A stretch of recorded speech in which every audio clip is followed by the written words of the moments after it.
नमस्कार प्यारे साथियों, welcome to my YouTube channel all in all पर आप सभी का स्वागत है। आज की वीडियो में हम मॉडर्न हिस्ट्री के ज्यादा नहीं बस 10 क्वेश्चन डिस्कस करने वाले हैं। ये सारे के सारे क्वेश्चंस प्रीवियस ईयर क्वेश्चंस हैं। तो चलिए शुरू करते हैं पहले क्वेश्चन के साथ। पहली आधुनिक पटसन मिल कहाँ स्थापित हुई थी? Where was the first modern jute mill established? Option हैं option A Bengal, B Bombay, C Bharuch और डी सूरत। इसका राइट आंसर है ऑप्शन ए यानी कि बंगाल। बंगाल में 1855 में पटसन की पहली आधुनिक मिल स्थापित हुई थी, जो भारत के औद्योगिक विकास में एक महत्वपूर्ण कदम था। Next question, question number second. पहले आधुनिक लोहा इस्पात उद्योग की स्थापना कहाँ हुई? Where was the first modern iron and steel industry established? Option है ऑप्शन ए बिहार में, बी बंगाल में, सी महाराष्ट्र में और डी तमिलनाडु में। तो इसका राइट आंसर है ऑप्शन ए यानी कि बिहार में। भारत में पहले आधुनिक लोहा इस्पात उद्योग की स्थापना 1907 में जमशेदपुर, बिहार, अब जो कि झारखंड में है, में Tata iron and steel company के रूप में हुई थी। Next question, question number third. Congress के किस अधिवेशन में पहली बार कांग्रेस द्वारा मौलिक अधिकारों और राष्ट्रीय आर्थिक कार्यक्रमों से संबंधित प्रस्ताव पारित किए गए? In which session of the Congress were resolutions related to fundamental rights and national economic programmes first passed? Option है ऑप्शन ए कराची अधिवेशन 1931, बी सूरत अधिवेशन 1907, सी लखनऊ अधिवेशन 1916 और डी लाहौर अधिवेशन 1929। तो इसका राइट आंसर है ऑप्शन ए यानी कि कराची अधिवेशन 1931। 1931 के कराची अधिवेशन में पहली बार मौलिक अधिकारों और राष्ट्रीय आर्थिक कार्यक्रमों पर प्रस्ताव पारित किए गए थे, जिसमें सामाजिक न्याय और आर्थिक समानता पर विशेष ध्यान दिया गया था। Next question, question number four. Congress के कराची अधिवेशन 1931 के अध्यक्ष कौन थे? Who was the president of the Karachi session of Congress in 1931? Option है ऑप्शन ए सरदार वल्लभ भाई पटेल, बी जवाहरलाल नेहरू, सी महात्मा गांधी और डी सुभाष चंद्र बोस। तो इसका right answer option A Sardar Vallabh भाई पटेल। 1931 के कराची अधिवेशन की अध्यक्षता सरदार वल्लभ भाई पटेल ने की थी, जहां मौलिक अधिकारों और राष्ट्रीय आर्थिक कार्यक्रमों पर प्रस्ताव पारित किए गए थे। Next question, question number five. 20वीं सदी के पूर्वार्ध में देश का भीषणतम अकाल, जो कि 1942 से 43 में, कहां पड़ा?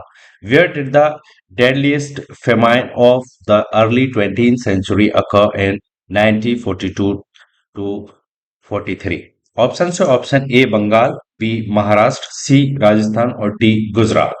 तो दोस्तों इसका राइट आंसर ऑप्शन ए यानी कि बंगाल। 1942-43 में बंगाल में एक भीषण अकाल पड़ा था, जिसे बंगाल अकाल के नाम से भी जाना जाता है, जिसमें लाखों लोगों की मृत्यु हुई और यह 20वीं सदी के सबसे गंभीर अकालों में से एक था। Next question, question number six. 1938 ईस्वी के अंत में भारतीय राष्ट्रीय कांग्रेस के अनुरोध पर जो राष्ट्रीय योजना समिति बनाई गई, उसके अध्यक्ष कौन थे? Who was the chairman of the national planning committee form at the request of the Indian National Congress at the end of 1938? Option है option A V K R V Rao, B Jawaharlal Nehru, C Sardar Patel और D Rajendra प्रसाद।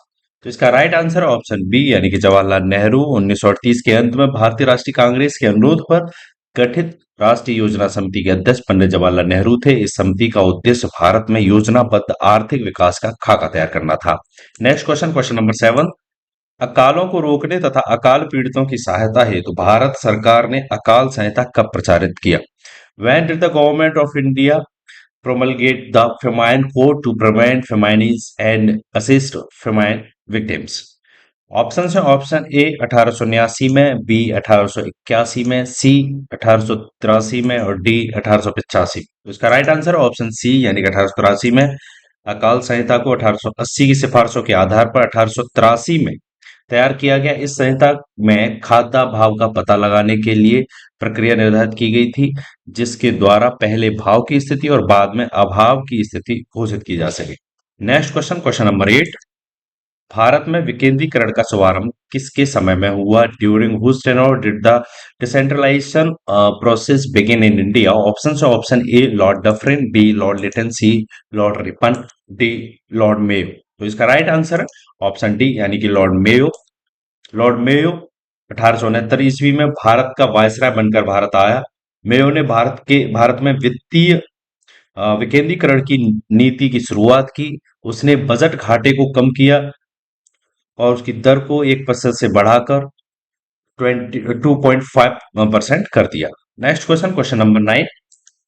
Rail विभाग के लिए पृथक रूप से railway budget कब आरंभ हुआ? When did a separate railway budget begin for the railway department? Options हैं, ऑप्शन ए 1925 में, बी 1929 में, सी 1858 में, डी 1935 में। इसका राइट आंसर है ऑप्शन ए यानी 1925 में। रेलवे विभाग के लिए पृथक रेलवे बजट की परंपरा 1925 में शुरू हुई थी ताकि रेलवे की खर्च और राजस्व को विशेष रूप से समझा और प्रबंधित किया जा सके। नेक्स्ट क्वेश्चन, इस सीरीज का हमारा लास्ट क्वेश्चन है ये। ब्रिटिश नागरिकों को सर्वप्रथम किस वर्ष भारत में भूमि खरीदने एवं बसने की अनुमति मिली? In which year were British citizens first allowed to buy land and settle in India? Option है, ऑप्शन ए 1813 में, बी 1833, सी 1853 और डी 1858।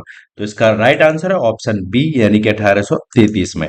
ब्रिटिश नागरिकों को 1833 के चार्टर अधिनियम के तहत पहली बार भारत में भूमि खरीदने और बसने की अनुमति मिली थी। तो दोस्तों ये थे हमारे मॉडर्न हिस्ट्री के 10 क्वेश्चन। अगर आपको ये वीडियो अच्छा लगा हो तो वीडियो को लाइक करें, चैनल को सब्सक्राइब करें एंड शेयर करें। मिलते हैं नेक्स्ट वीडियो में, तब तक के लिए धन्यवाद। Take care all of you. Thanks for watching my video.